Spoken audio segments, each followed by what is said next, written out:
Hello and welcome everyone to this Warcraft replay on the channel like Cloud TV, where we learn to love the game, and we all love Warcraft 3, don't we? We are on the map Echo Isles, and this is going to be the ZOTAC 281's finals. Now I do apologize for not casting the second half of the semifinals, which was between Sonic and Tho. I just think that it's kind of appropriate to do this, seeing as new ZOTAC's going to come up very soon, either way. And besides, if I have no replays to cast, I'll cast Sonic vs. Tho. On the top left, we have Dhc.Yumiko, who's going to be spawning as the red human player. And I was very surprised that he won his series against Seshi. Seshi looked like he kind of had the map control and, just needed to increase his army size and then just blow over on Yumiko's base, but that did not happen, and Yumiko's impenetrable defense just either way. His opponent is going to be someone who really hates human mirror matches, and someone who is a former DHC member.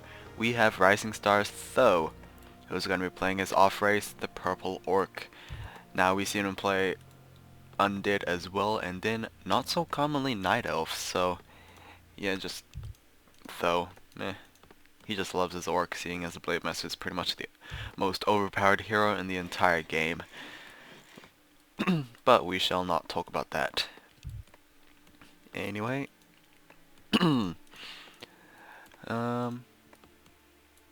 sorry for not uploading yesterday. I was intending to go for a Guild Wars 2 video, but unfortunately my microphone failed for the two recording sessions. It was very time consuming. Either way, we have a Mountain King versus a Blade Master, so not so uncommon when we're seeing a human player versus a Blade Master. Mountain King can really hold his own against the Blade Master. Well, better than an Archmage, basically. If the Mountain King can get the best items compared to that Blade Master, things will go very well for MK versus BM. Either way, we do have a Shadow Priest being hired up. Glad to see those guys back into action, as we couldn't see Shadow Priest being utilized in the other series, even though there was a Mercenary camp. So the Blade Master is going to, I believe, sell his TP scroll, get himself a Circle Nobility, and go after this Ogre Warrior right here. Probably to just steal this item that will be dropping very soon. And it will be a Gloves of Haste. So very nice items to start off with on that Blade Master. Sure, he doesn't have claws, but that circlet will very much help his damage, as well as that Gloves of Haste for that 15% attack speed. So far leveling goes, Tho is currently stuck at level 1 Blade Master, halfway to level 2, but Mountain King is also halfway to level 3, so that is kind of a major difference.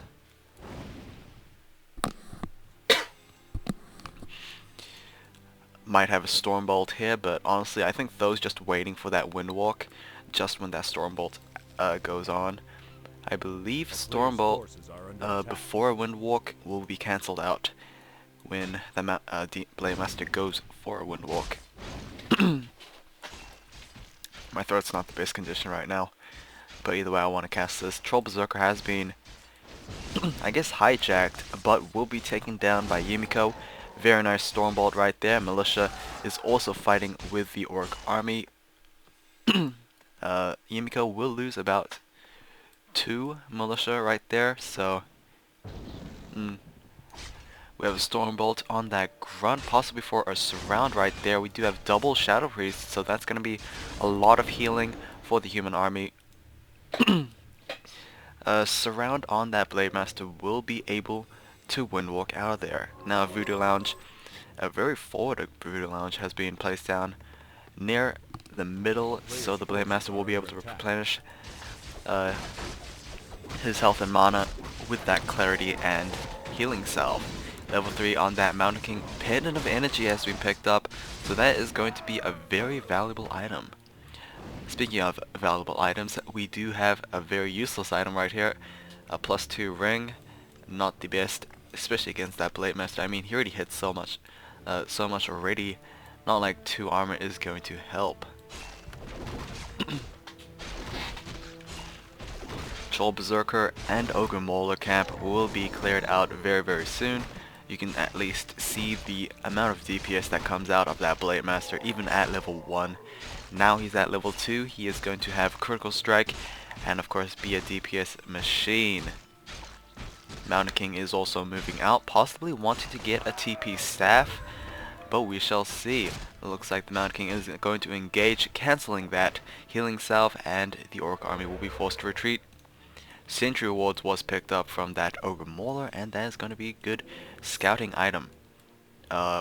Ring has been sold, as Yumiko is constructing his expansion. He's going to keep these 2 Shadow Priests right here though, so maybe he's not going for an aggressive assault. Either way, we have Tho clearing out this orange creep camp right here. Hopefully not a ring is going to be dropped. And a ring has not been dropped, so that's very fortunate for Tho. I mean, it is 50 extra gold, but rather have another item. And it is going to be a +6 claws, so that is very nice. Green creep camp will be cleared out. No item, just a tome, and I'm wonder if Yumiko actually spotted this Voodoo Lounge. He did not, so he doesn't know that Tho is actually playing very aggressively right now, or at least he just sees it right now. We do have a surround on that Mountain King and a forced TP with that scroll. Probably should have bought a TP staff, honestly, although yeah, it could have actually been interrupted with another Hex. Sentry Ward has been placed down right here, keeping good vision on this area. So basically, Tho's got the lower region of the map, so that's very nice, as he does have this Sentry Ward, and looks like he is going to expand. We rarely see this from Orc players, as they really don't have anything to defend their expansion unless they build a War Mill. Now, does Tho have a War Mill? No, he does not. That is, I believe, 205 gold. So, yeah, you can see why they usually don't go for that. We do have +6 and +6 on that Blade Master, so alongside with that circlet, it's +14 damage, and that is going to be crazy. Hell, even another +6 claws would do dandy. It looks like the human army is going to move out. Maybe the Shadow Priest will be taking the brute force of the damage, and the Blade Master will be able to take him down. Very nicely done. Hex is going to be used on that other Shadow Priest. Feedback damage on that Blade Master, but he doesn't care. Windwalk is not really that intensive on mana. Yumiko is going to steal a Troll Berserker and a Shadow Priest from Tho's own mercenary camp, and it looks like he's going to bring that creep along to this Great Hall. Now, Mountain King is going to use an invulnerability potion as well as an invisibility potion, so yeah, trying to stay safe. Tho is going to be forced to cancel this Great Hall. And the Ogre Mauler is going to, oh wow, very nicely done right there from Yumiko, is going to use a TP staff to go through that Ogre Mauler, and then a TP scroll to save the entire army. So usually I would say it would be a waste of a TP scroll to just blatantly use it straight up, but yeah, the entire army was in trouble, so very nicely done. Totally worth 350 gold. We do have Spirit Walkers in the play, also a bestiary as well, so we're possibly seeing at least a Kodo Beast. I mean, he is going Fortress, though is a player's forces are under attack. Maybe a curious kind of build, but well. Maybe he just wants the Fortress for that Shock Ball or Purge Ball. But we shall see. Honestly, I haven't seen any raiders out just quite yet. Not sure if that is intentional or not. Maybe just out of resources or something like that. Yeah, he's kind of out of resources. Wall mill also about to be completed as well. Possibly just for those towers to defend this expansion. Usually orc players play off of one base, but when they get a second base, that is when they're really dangerous because they can afford losses and yeah, all that good stuff. We do have Raider out. I'm not sure if I actually noticed that or not. Very nice control right there from Tho, as you can see. He did drop that pair up to Vitality just so he can use that healing wave. If you don't know why players drop their mana and health items, it's basically because, as your health or mana increases, the lost health and mana just kind of hinders the healing process, I guess. A town is under siege. So that's why you generally want 100% mana and health before picking up that, I guess, beneficial item again. Hex is on that Ogre Mauler, maybe the next target for that Blade Master, or just, you know, taking him out of the fight. Berserker might be the next target of choice. We did see a double Arcane Sanctum before, so we do have Sorceresses coming out of play. And Sorceresses will deal quite a bit of utility as they will cast slow across the Orc army. We do have an Archmage out as well. War Elementals are dealing piercing damage as much as they can. Stormbolt on that Blade Master, but he will soon reach for level 4. Healing Wave constantly being used thanks to that Shadow Hunter, but it looks like a TP scroll will be used right here. Level 4 is on that Blade Master. Unfortunately, the losses will have to favor... Actually, I don't know who would they favor. Well, I think the fight will generally favor Tho, just because he lost little compared to Yumiko. But yeah, that's pretty much what I think. Tome of Agility, so yeah, gonna be picked up by that Blade Master. Always nice to have additional attack damage for an agility hero. A full 15-second vulnerability potion will most likely be picked up by that Shadow Hunter, so that's a very nice item. Oh, actually, no, wait. Something was sold. I'm not sure what it was. But apparently BM benefits more from an invulnerability potion. We do have Yumiko moving out with 6 ivory towers, and he is going to produce... Oh, he's just gonna, you know, upgrade so many guard towers right now. We do have Magic Sentry as well, so the Blade Master not gonna give the jump on the human army. We also have Dust Appearance just to be safe, and this might be a troublesome fight for Tho as the guard towers are halfway completed. We have an Alchemist out for Tho as well, but the Blade Master needs to be careful. He does have that invulnerability potion. The human army is going to use a Scroll of Healing, so that's gonna, you know, try and smack down the damage spread across the human army. Speed Scroll is going to be utilized to probably just swarm the human army, but the human army is just so numerous, and honestly, Tho's base expansion hasn't really paid off for itself. And it looks like the guard towers will be completed, and this might be the end of this expansion. Raider is going to be taken down. Stormbolt on that Spirit Walker, and we do not have enough mana for that Shadow Hunter.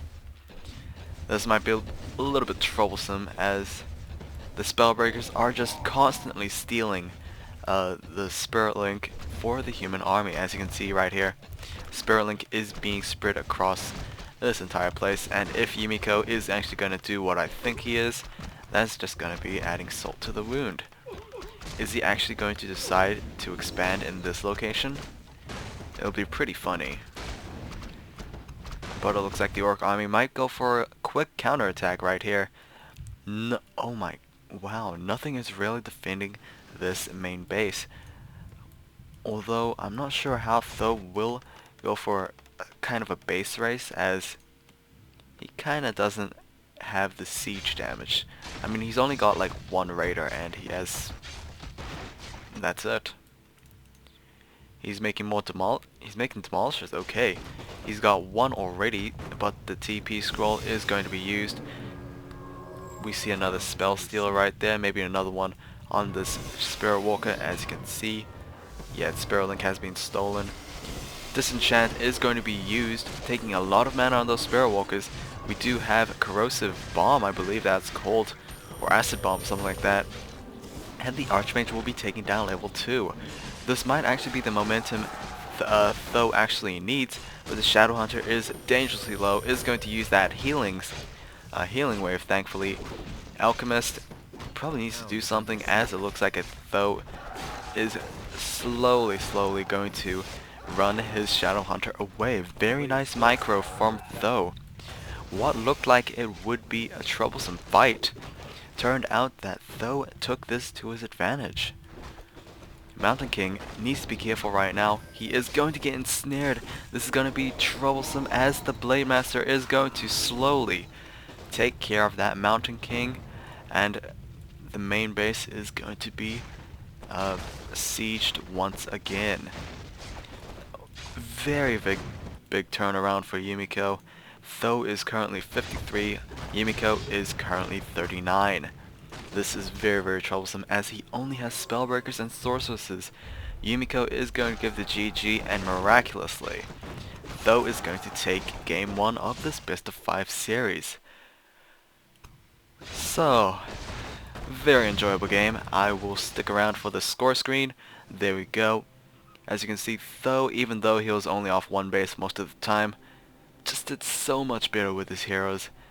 And yeah, that's pretty much the game changer right there. So, thank you guys for watching. I'll see you guys next time on the next Warcraft replay.